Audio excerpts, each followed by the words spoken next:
Ladies and gentlemen, please give a warm Colbert County welcome to the man that most knows simply as Old Pete Key. Ladies and gentlemen, Mansfield Key the Third.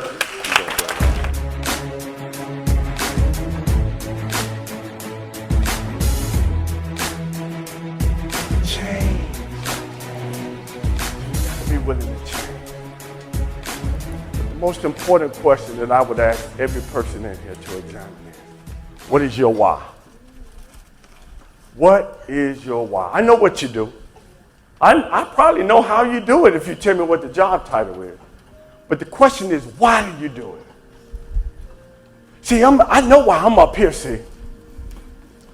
When I was in middle school, I had a teacher that said, Pete Key, go to the front of the class and read Shakespeare. I said, you're the teacher, you go to the front of the class and read Shakespeare. Everyone started laughing, right? She sent me to the office. I get to the office, and the principal was like, hey, don't worry about her, big guy. You ready for the game today? Because I was a star athlete, right? And the next day, I go in the classroom, same teacher. Pete Key, are you going to go to the front of the classroom and read Shakespeare? Or would you rather take a trip to the office for another one of your wise cracks? And I knew that was the day. And we're walking to the front of the class. Pretty girl on the second row. I remember that too, right? I remember. Friends,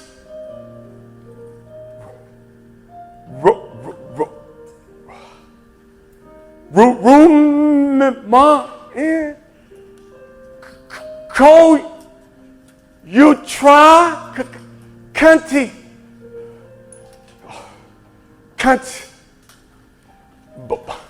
She said, sit down, it's friends, Romans, countrymen, lend me your ears. At that moment, I went from being the cool basketball jock with all the girls to the dumb kid from the west side who couldn't read. And the smirk that teacher had on her face.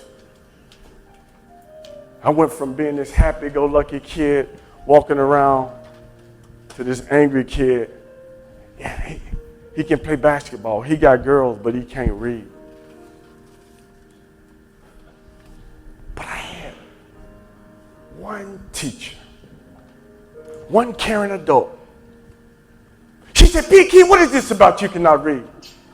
You're one of my brightest students. You know the Battle of the South, the Civil War, and all. How is this you can make these grades in my class, but you can't make them in the other? What's wrong with you? You're a bright student. You got to get on the ball now.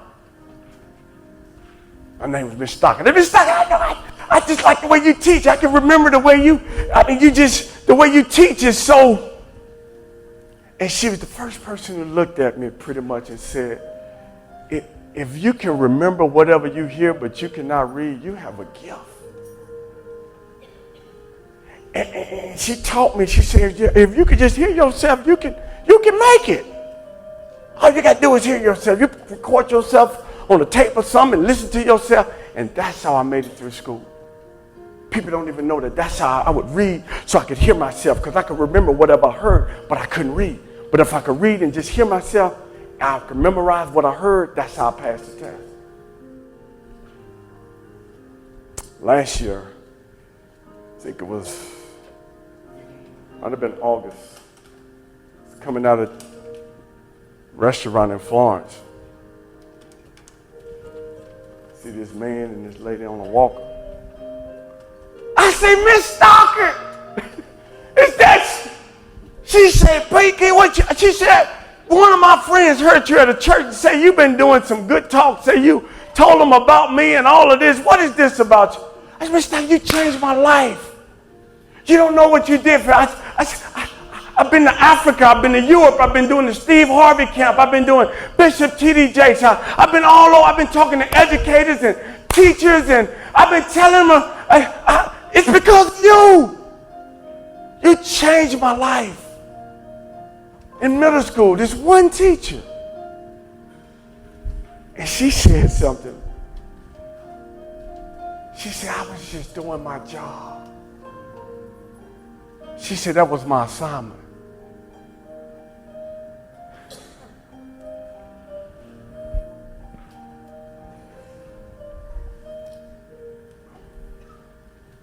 I've been doing this presentation all over.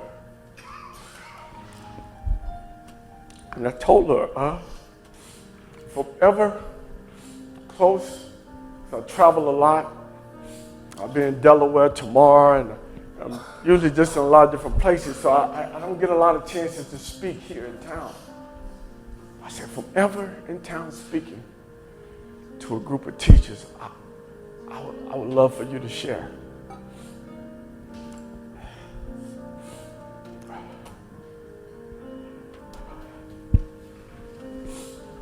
Y'all to help me welcome Stockard is 87 years old.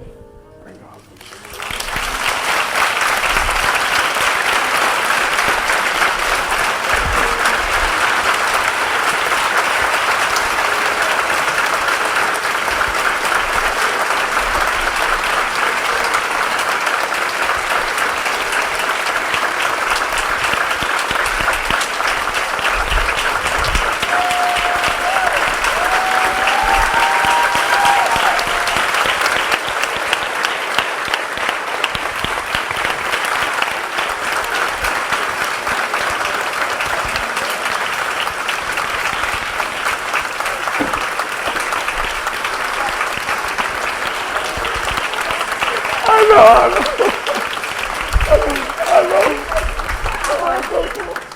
I just want you to share with them some of the things.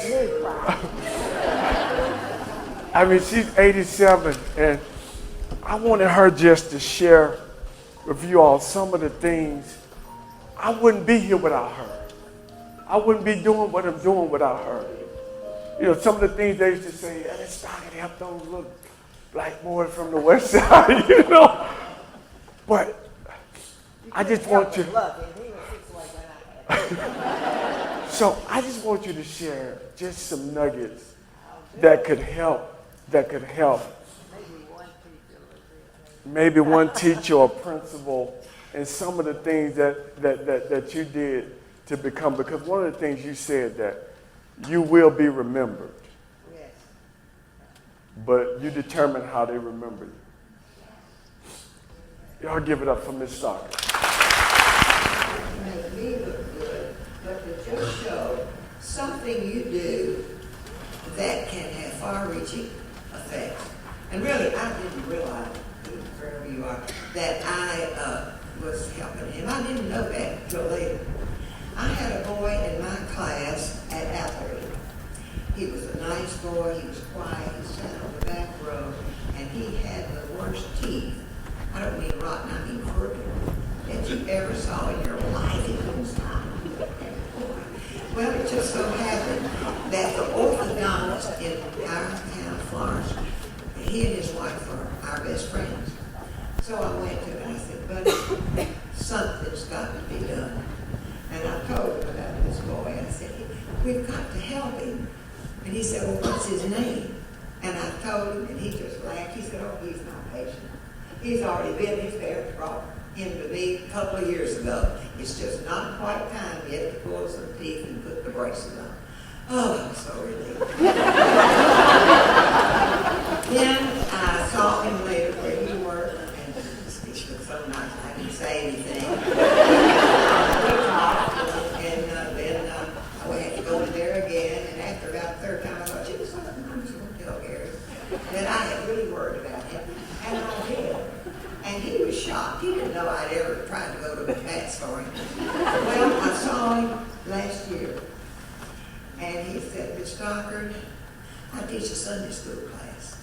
And each time I get a new class, I tell them a story. And I guess it was to show them that sometimes an act of kindness can have ripples. And maybe he touched some person in his Sunday school class that thinks, gosh, I need to be nice to that family down the street or this child that never get. Maybe it was what is it, pay or something, pay it forward or something. Maybe it helped. That's the reason.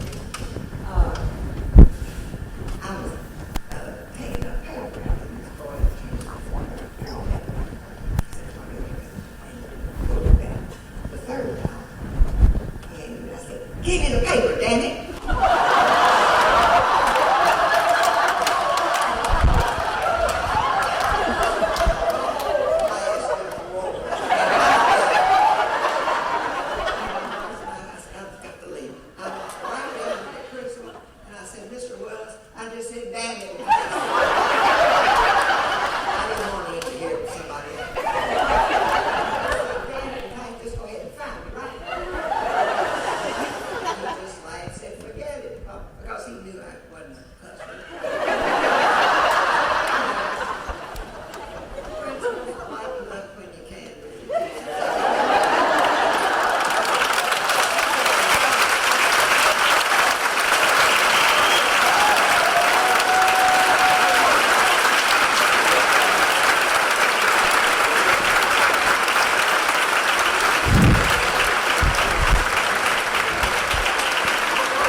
The part of the story that Pete left out is that she introduced us in 7th grade, and we've been together ever since. I know I was 25, so. But thank you again, and I'm sorry, that was a surprise. I hope it was okay.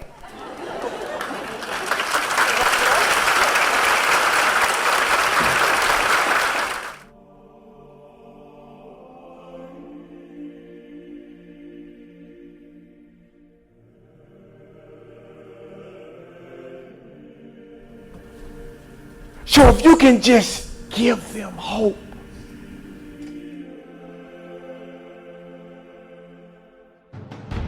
So you need to get a vision of what you want this year to look like.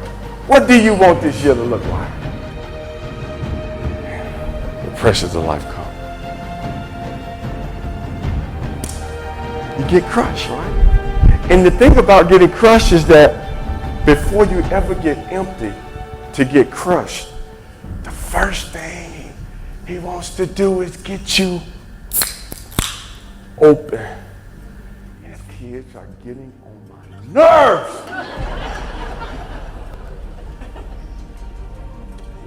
Why did I go into education again? What I plan on taking back is knowing that I am a giver of hope. I am a giver of hope, and I want each of our faculty and staff members to know that they are a giver of hope, not just our teachers. I also want to include our bus drivers, our child nutrition staff, our secretaries, and anyone else that make up the faculty and staff of the Colbert County School District. We are hope dealers, and we're ready to give that hope to our students. I think the most emotional part was when he brought Miss Stockard up there as teacher, because I think every single teacher in the building resonated with that hey, there was a teacher who affected me like that. And so if they didn't leave this meeting thinking I need to reach out to that kid who needs me the most, they weren't listening. So I think that there probably was a need for a lot of tissue in here when Miss Stockard came up. What part are you going to be taking with you? Like I said, the hope dealer thing about giving people hope. I think sometimes that may sound, cliche, I guess, but I think that if you can really, every single kid has a God-given talent, and as educators, we're supposed to find that. And I think he kind of gave us, Pete kind of gave us a shot in the arm to find that. Trying to learn, and I'm trying to get it, and they keep telling me that I got all of this potential, but I just got problems right now. If I could just get one person to believe in me. Well, it's just amazing when you know those kids at school, and you see those kids, and you see you what that kid can be. That's the touching part. Because it's easy. It's easy to want to give up on a kid. I mean, it's easy when they don't care. So then it gives you hope as a teacher to say that maybe he can turn out what she can. Especially when they don't care themselves. You got me crying now. I sit there and cried the whole time. I mean, it's just amazing. Our friends, she works with the kids, that's so much like her. Wow. Because unless you work in the school system, you look at those kids, you think, God, they're awful. But these people on the outside don't know what that kid lives. They don't know. And it's just, they've accomplished a lot just by getting themselves to school. They've accomplished more than a lot of people would ever accomplish. Wow, just getting there. Yeah, just getting yourself. And that's amazing. You don't have me crying now. So anyway, I appreciate it. We really need to hear that.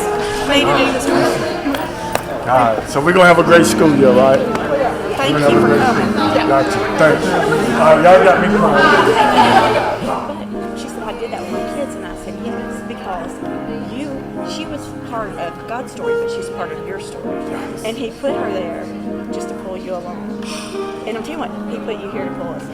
So you just hang on to that. I got that. And I'm telling I caught that. The hope dealer, I will be using that. What was your favorite part? Favorite part? I really enjoyed, like I said, his about the dirt, and then pouring in the love and the care and the kindness and the love of and if you just kept pouring it on, that eventually you can overcome anything. So again, these kids, we don't know where kids come from, what their waking up to and what they're going to bed to. But if we can be that positive influence every single day, we can provide them the best chance to be successful.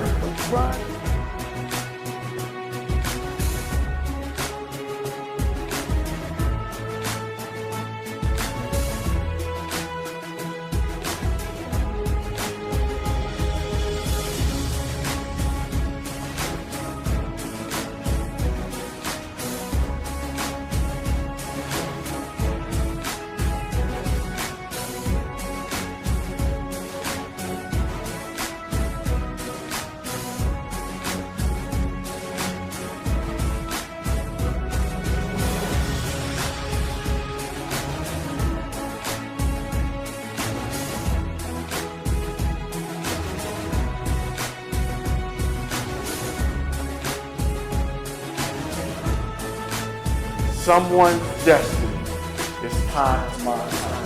That means that whatever you do from day to day, someone else's destiny is tied to your assignment.